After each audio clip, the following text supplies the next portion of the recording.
Nem toda bicicleta merece estar na estrada. Algumas são peças de baixa qualidade, caras e com desempenho inferior, compradas principalmente por novatos ou pessoas que não sabiam o que estavam comprando. De motos que se comportam como carrinhos de compras a motos que fingem ser legais, mas são péssimas em tudo, estas são 20 motocicletas que só gente burra compra. Número 1. Harley Davidson Street 750. Harley tinha um plano: atraia motociclistas mais jovens com uma cruiser de entrada acessível. E no papel, a Street 750 parecia uma jogada inteligente. Mas na realidade, foi um desastre sem noção que errou feio o alvo. O motor V-Twin era a única coisa remotamente Harley nessa moto. A Harley nem sequer divulgou os números de potência, provavelmente por vergonha. A versão Street Rod tentou consertar as coisas com mais potência e 2 discos dianteiros, mas nem isso conseguiu salvar o desastre ergonômico. Em 2021, a Harley encerrou discretamente todo o projeto, fingindo que nunca aconteceu. Vamos falar sobre a qualidade da pilotagem. Era áspera e causava vibrações irregulares. A suspensão era brutal. Para uma moto desse tamanho, ela não tinha marcador de combustível, tacômetro ou sequer luzes de estacionamento, mas isso nem era tão grave quanto perder a traseira em alta velocidade.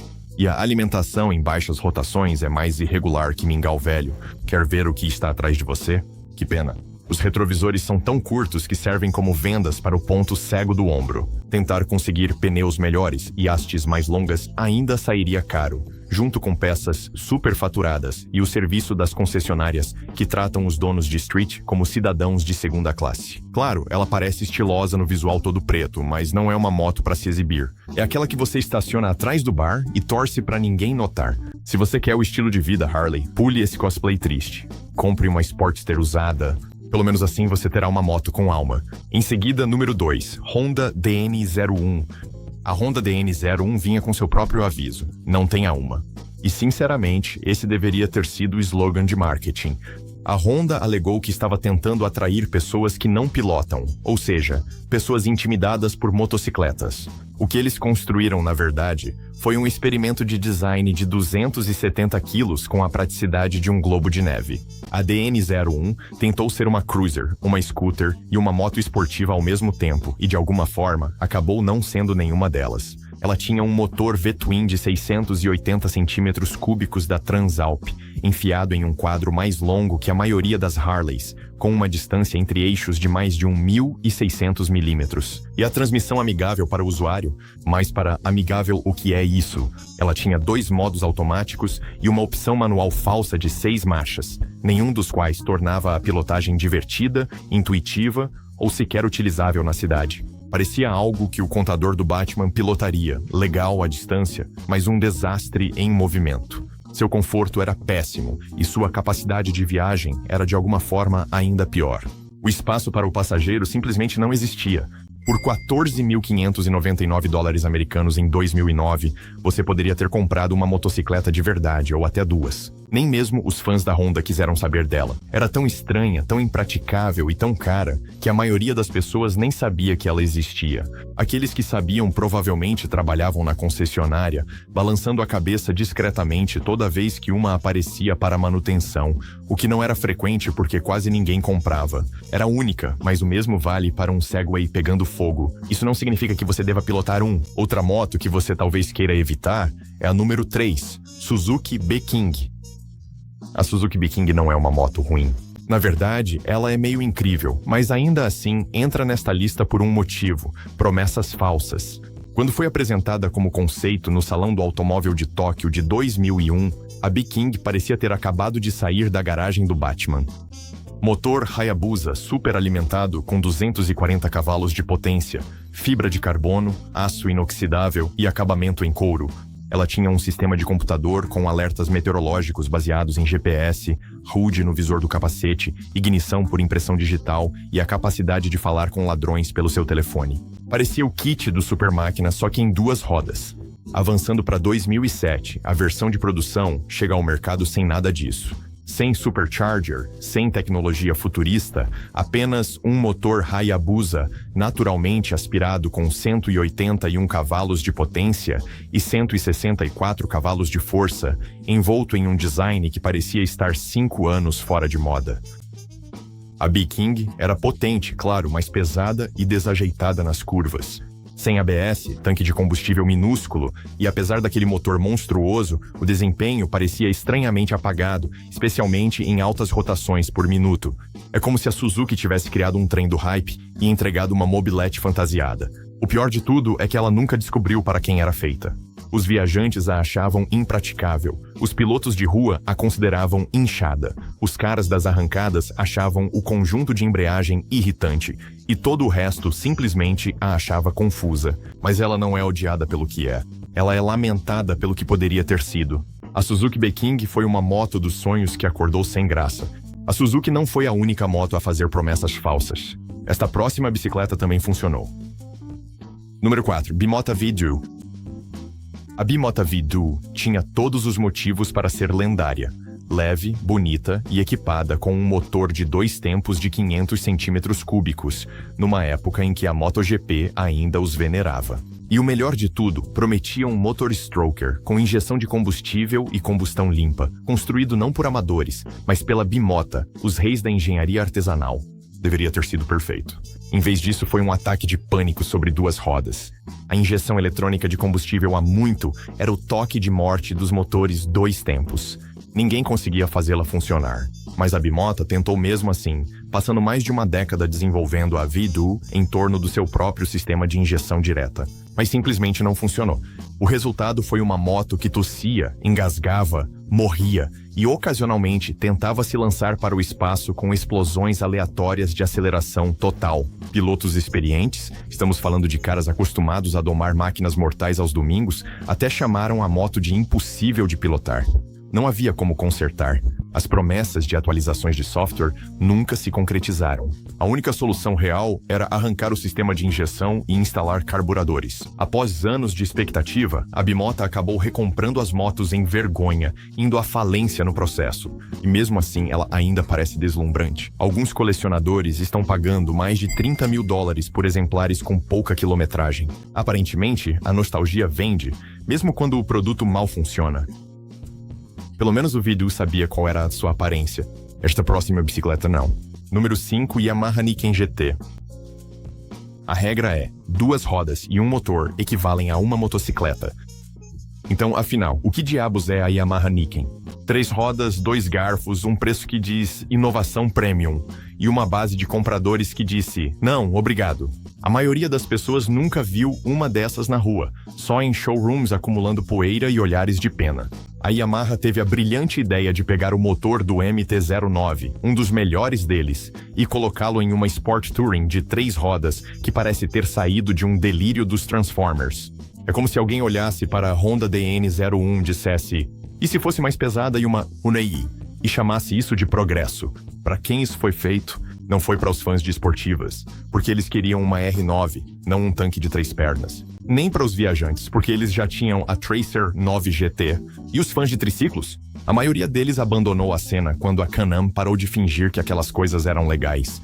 Vamos falar dos pontos negativos. A direção é pesada e sem sensibilidade. A condução em baixa velocidade é desajeitada, e o tamanho da moto faz com que passar entre os carros pareça manobrar um sofá por um corredor. A autonomia de combustível era mais ou menos, a altura livre do solo era mediana, e o preço era simplesmente alto demais. O pior de tudo é que ela era superdimensionada.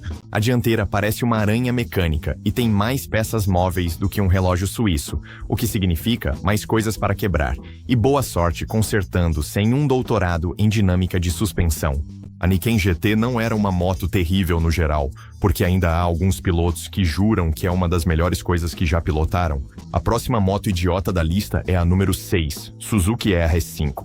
Ok, essa aqui vai incomodar algumas pessoas. A Suzuki R5 tinha uma missão, tornar o motor rotativo algo legal. Em vez disso, ela o tornou caro, frágil e beirando o ridículo. No papel parecia algo insano.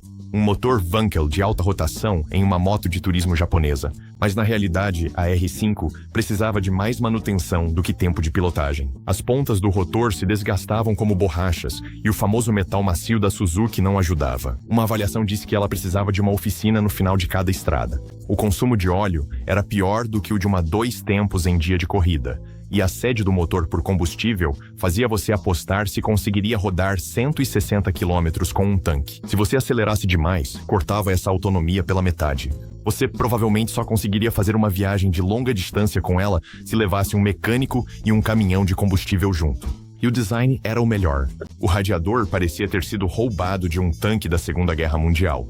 O painel de instrumentos, completo com uma tampa de perspex deslizante, parecia um acessório de um piloto de ficção científica dos anos 70 que foi rejeitado. Giugiaro tentou ser futurista, mas errou feio. Apesar de custar o dobro de uma moto japonesa normal e 4 vezes mais para manter, ela não era mais rápida, mais leve ou mais divertida do que qualquer outra coisa na estrada. Até as motos rotativas da Norton faziam mais sentido, e isso já diz muita coisa. A RI5 fez mais do que fracassar. Ela quase levou a Suzuki à falência. Ideia ousada, execução terrível. Uma moto lembrada mais por tentar algo novo do que por acertar em alguma coisa. Com a próxima moto, mais uma moto confusa entra para a lista mais uma vez. Número 7, BSA Ariel 3. Essa bicicleta, ou o que quer que ela alegasse ser, era um funeral sobre 3 rodas. Conheça a BSA Ariel 3, um triciclo articulado bizarro que ajudou a afundar todo um império das motocicletas. Em 1970, após anos de pesquisa de mercado, a BSA lançou a Ariel 3, uma motocicleta de 3 rodas com um objetivo: revolucionar a mobilidade urbana. O que eles acabaram construindo foi uma piada mecânica. A Ariel 3 deveria inclinar e deitar como uma motocicleta, mas na prática, ela se comportava como um carrinho de supermercado com desejo de morte. O designer original, George Wallace, chegou a dizer que a equipe interna da BSA recusou todos os conselhos, e isso ficou evidente. Apesar de preverem um sucesso massivo, cerca de 2.000 unidades por semana, apenas algumas centenas foram realmente vendidas, enquanto o resto provavelmente morreu em depósitos ou foi derretido de vergonha. O projeto custou à BSA mais de 2 milhões de libras no início dos anos 70, o que equivale a cerca de 26 milhões de libras hoje. E em troca, eles receberam uma moto tão impopular que parecia até amaldiçoada, com desempenho fraco, dirigibilidade estranha e um visual que gritava má ideia sobre rodas. Ela fracassou feio. Tão feio, na verdade, que muitas vezes é considerada um dos últimos pregos no caixão da outrora orgulhosa indústria britânica de motocicletas. O Ariel 3 não fracassou apenas nas concessionárias. Ele fracassou na sala de reuniões, na fábrica e nos registros históricos. A única coisa em que ele se apoiou foi no desastre. A BSA podia até parecer ridícula, mas pelo menos funcionava um pouco. Essa próxima moto nem isso fazia. Número 8, Dodge Tomahawk. Uma máquina tão absurda, tão descaradamente não motocicleta, que faz triciclos parecerem tradicionais, a Dodge Tomahawk era mais uma crise de identidade. Era um delírio febril sobre 4 rodas que, de alguma forma, ainda é chamado de motocicleta. Sim, 4 rodas. Não 2, nem 3. 4. Essa coisa parecia um chefão final de Twisted Metal. Tinha um motor V10 de Dodge Viper e prometia uma velocidade máxima superior a 480 km por hora. Mas, na verdade, nunca aconteceu nada. O Tomahawk era um conceito em desenvolvimento, um protótipo não funcional revestido de cromo e grande alarde. A moto não tinha engenharia adequada por trás dela. A Dodge a exibiu em salões do automóvel como um unicórnio prateado, afirmou que venderia por uma fortuna incalculável, e então nada. Sem testes de estrada, sem entregas, sem compradores confirmados. Apenas fumaça, espelhos e confusão. Enquanto isso, Alan Milliard realmente construiu uma moto V10 de verdade em sua garagem, que funcionava, e funcionava bem. O Tomahawk, por outro lado, ficou em pedestais, acumulando poeira e mitos na internet. Ainda assim, de alguma forma, as pessoas continuam chamando-a de a moto mais rápida já feita, baseando-se em especificações fantasiosas e um comunicado de imprensa de 2003. Vamos ser honestos, o Tomahawk nunca foi uma moto. Era uma escultura sobre rodas, uma peça de arte conceitual movida por delírio de marketing. Talvez seja legal de se olhar, mas a mais rápida já construída? Só depois de vermos o carro em ação, até lá, ela merece estar aqui na lista de motos sem graça, junto com as outras lendas que nunca corresponderam às expectativas. Com um preço superior a $500 mil, ninguém sequer o queria. Passando para o número 9, a Yamaha e o ZF-R1. A Yamaha ZF-R1 é uma maravilha da engenharia. É leve, rápido, extremamente preciso e comprovado em corridas. É também uma das motocicletas mais desconfortáveis já construídas. Mas em um Superbike Shootout de 2017, ela surpreendentemente ficou em 6º lugar entre 7. A ergonomia era simplesmente brutal. Com pedaleiras altas, um assento que parece uma tábua de madeira em um motim de prisão e guidões posicionados quase na altura das canelas, a R1 não pede exatamente para você pilotá-la. Ela desafia você a sobreviver a ela. A moto é um sadismo exclusivo de pista, e mesmo lá, os pilotos fazem careta entre as sessões. Claro, ela dominou as corridas de Superbike americanas por anos, mas não venceu um único grande comparativo de rua em mais de uma década. Isso não é coincidência. Por que você escolheria essa em vez da MT-10, que compartilha o mesmo motor, o mesmo DNA central e é realmente pilotável? Você tem 90% do desempenho sem nenhuma conta ortopédica. Mas se você precisa de um instrumento de tortura com asas por todos os meios, compre uma R1. Mas não diga que ninguém te avisou quando seus pulsos estiverem acabados, suas costas destruídas e seu amigo dono de uma MT-10 ainda estiver sorrindo depois de 300 milhas. A próxima moto absurda é a número 10, Kawasaki Vulcan 2000. Os cruisers japoneses têm seus fãs fiéis.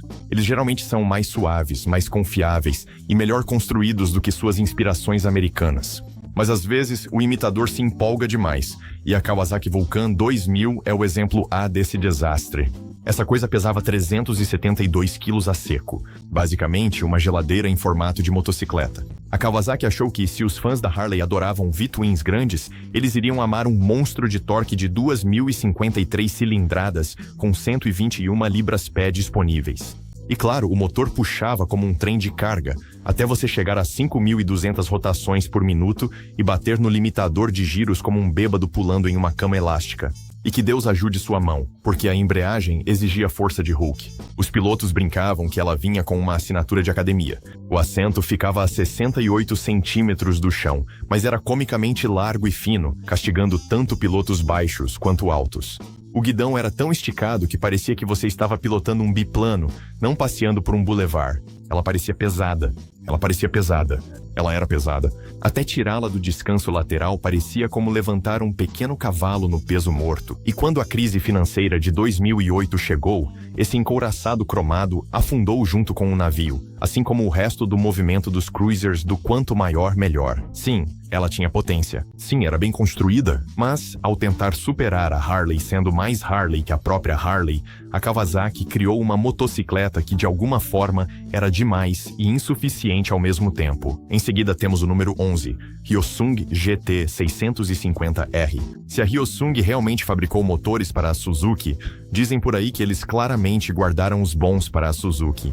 Porque quando deixada por conta própria, a Hyosung fabricou motos como a GT 650R, uma máquina que parecia que deveria ser boa, mas dava a sensação de estar mantida unida por fita adesiva e negação. Ela tinha potencial, um motor V-twin, carenagem completa e um preço algumas centenas de dólares mais baixo do que uma SV 650 de verdade. Mas no momento em que você subia em uma, a ilusão se despedaçava como plástico barato. A transmissão era imprecisa e barulhenta, com o bônus ocasional de sair da marcha no meio do trajeto. Os freios e a embreagem pareciam o aperto de um peixe morto e o acabamento lembrava mais um kit de modelo de loja de $1. Cada avaliação media suas palavras como se a moto pudesse processar por difamação. A Cycle World disse que ela estava não tragicamente atrás de suas concorrentes japonesas. Em outras palavras, é ruim, mas não chega a ser um crime de guerra. Some a isso estouros aleatórios, problemas elétricos, pneus dianteiros bambos e questões de câmbio, e você tem uma moto que pode funcionar ou pode te deixar na mão no meio do seu passeio de ego. Para piorar, ela nem é bonita. Você espera um visual estranho de uma marca genérica, mas essa veio da Coreia do Sul, um país que fabrica Hyundais e Kias estilosos. Entretanto, a GT 650R parece ter sido projetada durante um apagão. Com a próxima moto, a Honda decepcionou com falsas promessas. Número 12. Honda CTX 1300. Quando a Honda anunciou uma bagger estilo cruiser equipada com um motor V4 da ST1300, as expectativas eram altas. Uma muscle cruiser com pedigree de Sport Touring? Queremos participar. Mas o que eles entregaram foi a CTX 1300, uma máquina pesada e castrada que parecia um aspirador de pó e dava a sensação de uma oportunidade perdida sobre duas rodas. Em vez de aumentar o desempenho, a Honda reengenharia o V4 de 1.261 cm3 para se tornar um motor cheio de torque, mais lento e de baixas rotações. Com o limite de giro em apenas 7.000 rotações por minuto, o motor tinha toda a empolgação de um tom de descagem. Os escapamentos pareciam agressivos, mas o som era abafado e a CTX era entediante e desajeitada. Pesando 330 quilos, ou 730 libras, ela se comportava como um tijolo encharcado nas curvas, raspando as pedaleiras cedo, devido à altura do solo ridiculamente baixa. Ela também vinha com um preço acima de $18.000, o que tornava toda a experiência ainda mais dolorosa. Até mesmo a Honda americana parecia constrangida. Eles literalmente mandaram um jornalista para uma pescaria, ao invés de deixar essa moto competir em um comparativo. Olha, ela não é ofensivamente ruim. Ela é apenas tragicamente sem graça, uma cruiser feita por números, sem nenhuma mordida, rugido ou alma que prometia. Pelo menos a Honda tentou manter as coisas sob controle. A Kawasaki achou que as motos dos anos 60 eram entediantes demais e resolveu exagerar, mas acabou criando uma piada. Número 13, Kawasaki H1500 e H2750. No final dos anos 60, a Kawasaki olhou para a concorrência e decidiu que sutileza era para covardes.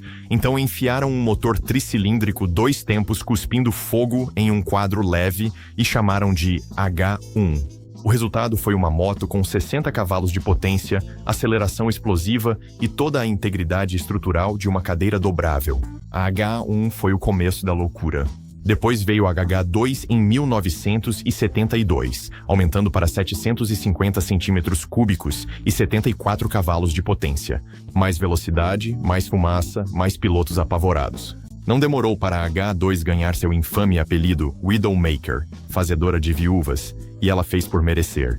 A dirigibilidade era uma sugestão, não uma característica. O chassi flexionava como um macarrão de piscina. A suspensão mal era adequada para passeios tranquilos e os freios já estavam sobrecarregados antes mesmo de você tocá-los. Se você abrisse o acelerador com muita força, a moto disparava para frente como se tivesse algo a provar e algo a matar. As motos eram pesadas na dianteira e preguiçosas nas curvas. Essas motos exigiam habilidade, paciência e um bom seguro de vida. As motos eram sem dúvida rápidas e bonitas, mas também profundamente falhas, pois foram construídas numa época em que os fabricantes japoneses priorizavam a potência em detrimento da sobrevivência humana. Para alguns, o caos bruto fazia parte do charme. Para outros, foi a última viagem. Ainda com a Kawasaki, temos o número 14, Kawasaki Eliminator 125. A Kawasaki Eliminator 125 não é terrível. Ela é apenas tão absolutamente esquecível que bem poderia vir com um pedido de desculpas embutido. Ela é leve, fácil de pilotar e consome combustível como um adulto responsável. Mas a menos que você seja totalmente novo no mundo das motos ou tenha acabado de largar a bicicleta, ela não entregava aquele fator especial. O motor de 125 centímetros cúbicos decepciona até nos melhores dias e fica realmente sobrecarregado nos piores. Coloque um passageiro na garupa, pegue uma leve subida e você vai jurar que a moto está implorando por misericórdia. Na estrada você vai sentir que está preso no tempo enquanto todo mundo passa por você em alta velocidade. Ela foi feita para iniciantes e tudo bem, mas mesmo para os padrões de iniciantes, ela é mal acabada. Não há acessórios de verdade. O carburador pode ser temperamental e o freio é igualmente terrível. O pior de tudo é que ela parece uma cruiser. Ela promete atitude de gente grande, mas entrega desempenho de cortador de grama. Você não está pilotando, você está apenas existindo educadamente no trânsito. Seguindo para o número 15, Benelli TNT 135. A Benelli TNT 135 parece uma diversão, e realmente é, até o momento em que te deixa parado no trânsito com o motor engasgando como se tivesse acabado de lembrar que foi feita na China. Divulgada como uma mini-moto com muita atitude, a TNT 135 é a aposta da Benelli para o público da Honda Grom. Pequena, ousada, acessível e supostamente divertida. E embora possa ser divertida em curtos períodos, possuir uma muitas vezes parece como namorar alguém que é bonito, imprevisível e péssimo em comunicação. O motor tem o hábito de desligar nos piores momentos, até mesmo em velocidades mais altas. Às vezes ela morre. A Benelli tem um conjunto completo de LEDs, mas os indicadores são pouco visíveis de dia. A lanterna traseira, apesar de ser brilhante, aponta para o chão como se escondesse. O sistema elétrico parece ter sido ligado com esperança e ferrugem. Cilindros de ignição e fusíveis queimados, o fusível da bomba de combustível, são rituais de iniciação. A baixa altura do solo também não ajuda. Com as pedaleiras originais, você vai raspar peças em curvas que nem sabia que existiam. Claro, ela é barata, mas você paga o preço em diagnósticos. Alguns proprietários simplesmente desistem e vendem a moto depois de alguns meses de oscilações mecânicas de humor. Sinceramente, por $2.500 americanos, você tem o que pagou. Se você acha que a TNT não estava dando conta do recado, esta próxima moto veio para piorar ainda mais a situação. Número 16, KTM 390 Adventure. A KTM 390 Adventure deveria ser a porta de entrada para a glória no off-road. O que recebemos, em vez disso, foi uma 390 Duke, repaginada com visual de moto cargo, uma moto de aventura na teoria, uma moto para uso diário na prática e um meio termo em todos os outros aspectos. Construída em parceria com a Bajaj, a 390 Adventure realmente parece isso. Ela era leve e acessível, mas tudo, desde os comandos até o acabamento, grita barato, e não de um jeito charmoso. Os pilotos que esperavam um DNA Dakar acabaram com uma dianteira instável, suspensão dura em baixas velocidades e pedaleiras que pertenciam a um tapete de yoga, não a uma trilha. Indo para o desempenho. O motor monocilíndrico consegue atingir velocidades de rodovia, mas o torque em baixas rotações é tão suave que parece que a moto está pedindo desculpas. Ela apaga facilmente no trânsito e os donos já criaram quase uma religião em torno da técnica de modular a embreagem para não deixar a moto morrer nos semáforos. Ela teve vários problemas elétricos, como falhas na bomba de combustível, problemas no retificador e um sistema de navegação que às vezes simplesmente não funciona. E se você estiver fora de certas regiões, boa sorte encontrando metade dos recursos que a KTM anuncia. Sim, ela é comercializada como uma moto ADV para iniciantes, mas esse é o problema. Ensina aos iniciantes tudo o que está errado, como odiar estradas ruins, desconfiar de eletrônicos e trocar a bomba de combustível antes da primeira viagem de verdade. E a próxima bicicleta só traz mais mentiras à tona.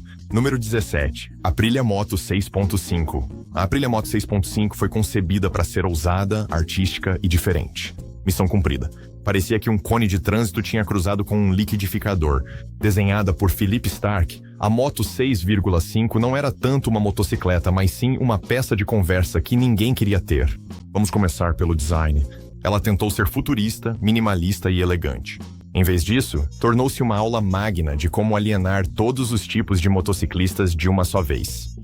Não era uma moto trail, não era uma naked, era mais como um erro com espelhos. O motor Rotax Mono 650C deveria vigor, mas a Aprilia o limitou entregando meros 43 CV. Era ok na cidade, se você gostasse de parecer que estava pilotando um eletro. Na estrada, fraca, instável. A pilotagem, suspensão dianteira dura, suspensão traseira macia.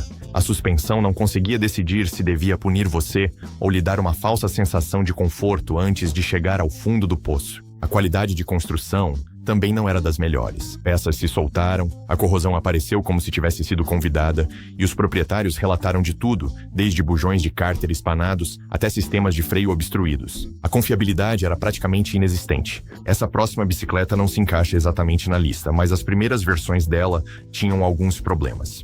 Número 18, Ducati 748. A Ducati 748 é magnífica. Elegante, esculpido, transbordando pedigree italiano.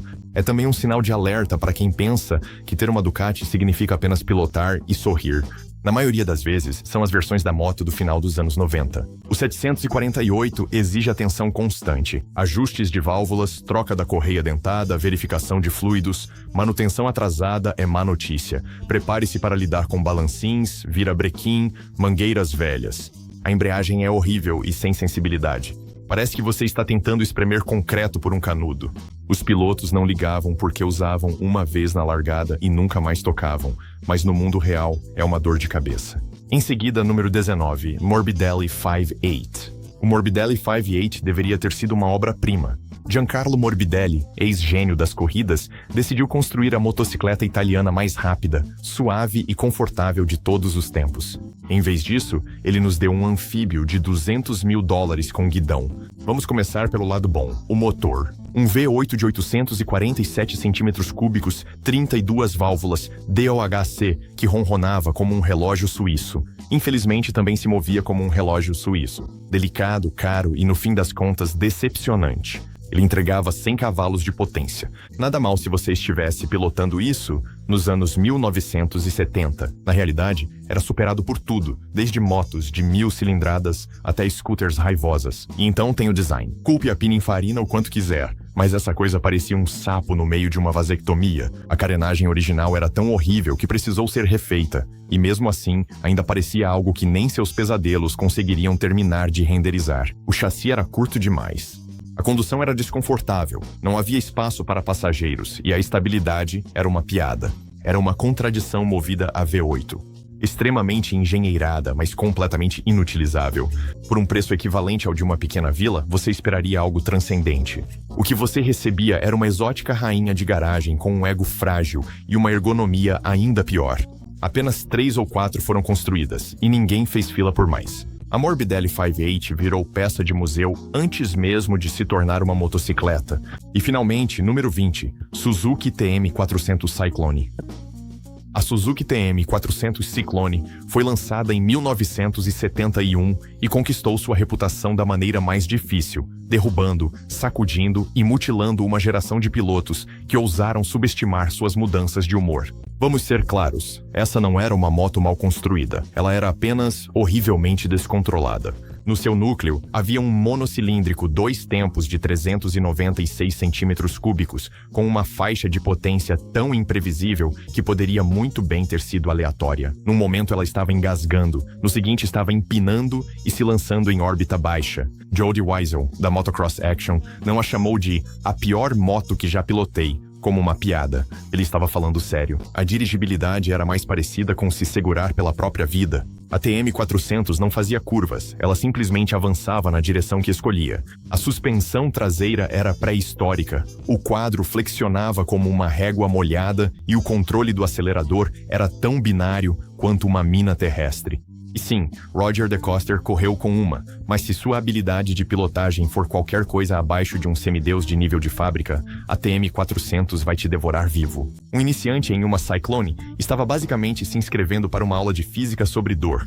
Hoje em dia, os colecionadores a adoram pelo seu charme vintage, mas charme nenhum apaga seu passado como uma moto da morte sobre 2 rodas. Que outra moto você acha que deveria estar nesta lista? Deixe sua sugestão nos comentários e não se esqueça de curtir o vídeo e se inscrever no canal.